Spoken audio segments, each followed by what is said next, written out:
Hello and welcome to this session on raising equity through other sources. In this session, you will learn about private placements,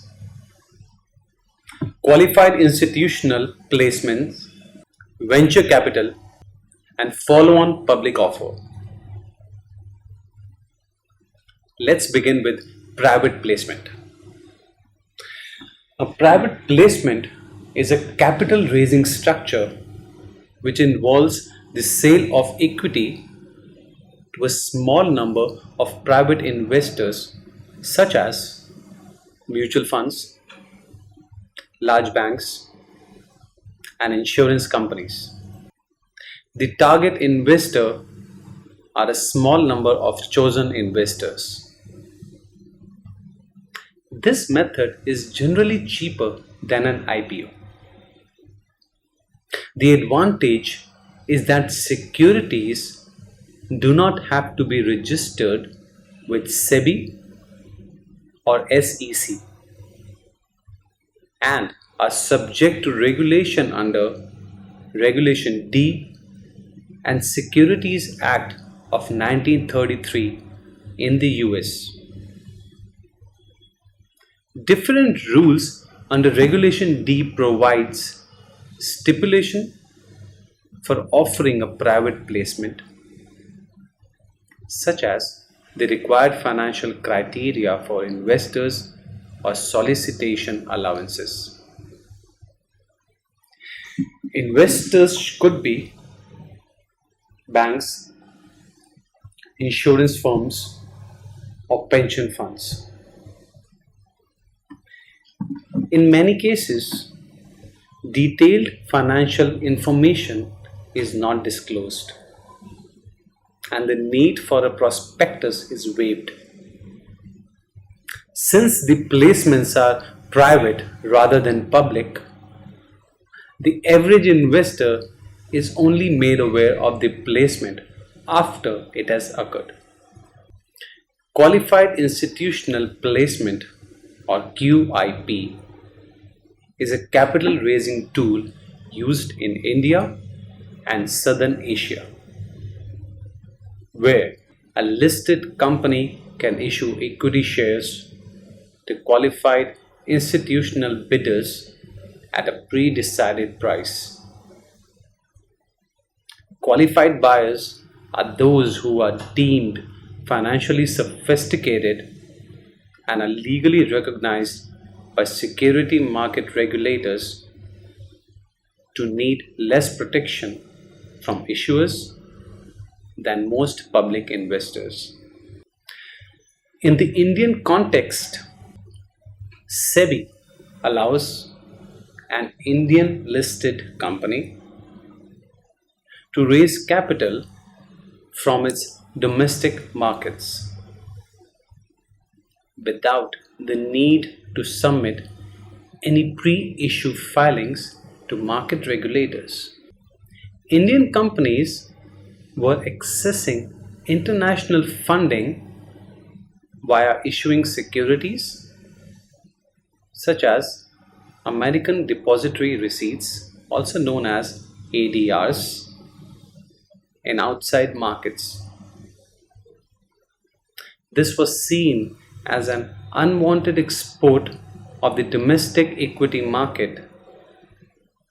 So, the QIP guidelines were introduced to encourage Indian companies to raise funds domestically instead of tapping overseas markets.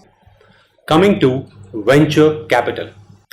Venture capital is also known as startup equity capital or risk capital and is provided by investors such as financial institutions.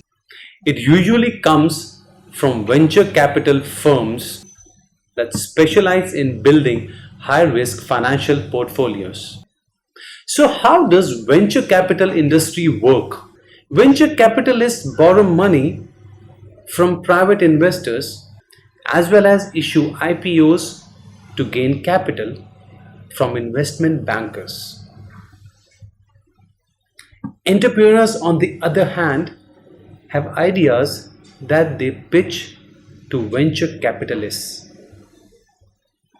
If they seem interesting or feasible, venture capitalists fund the project by injecting cash. As mentioned previously, venture capital is usually only used with high growth industries where risk is much higher. Venture capitalists exit the business once they have earned ample profits. They primarily offer to sell their stake of shares to the existing business owners or managing directors to avoid dilution of shareholding pattern. But the offered price is way too high than the market price. In case the offer is not accepted by owners, then the capitalists go to public for sale, thereby exposing the firm to market risk and dilution. With venture capital, the startup company issues private shares in exchange for money. Venture capitalists typically assist at 4 stages in the company's development. First, idea generation. Second, startup. Third, ramp up. And fourth, exit. A follow-on public offer or FPO is when an already listed company makes either a fresh issue of securities to the public or an offer for sale to the public through an offer document. This is often the case if the company's original IPO included a lock-up period during which the founding shareholders were not allowed to sell their shares. Follow-on public offers thus give these shareholders a way to monetize their positions. In the case of the dilutive offering, the company's board of directors agrees to increase the share float for the purpose of selling more equity in the company. When new shares are created and then sold by the company, the number of shares outstanding increases, and this causes dilution of earnings on a per share basis. The non-dilutive type of follow-on offering is when privately held shares are offered for sale by company directors or other insiders who may be looking to diversify their holdings. Because no new shares are created, the offering is not dilutive to existing shareholders. Usually, the gain of cash inflow from the sale is strategic and considered positive for long-term goals of the company and its shareholders.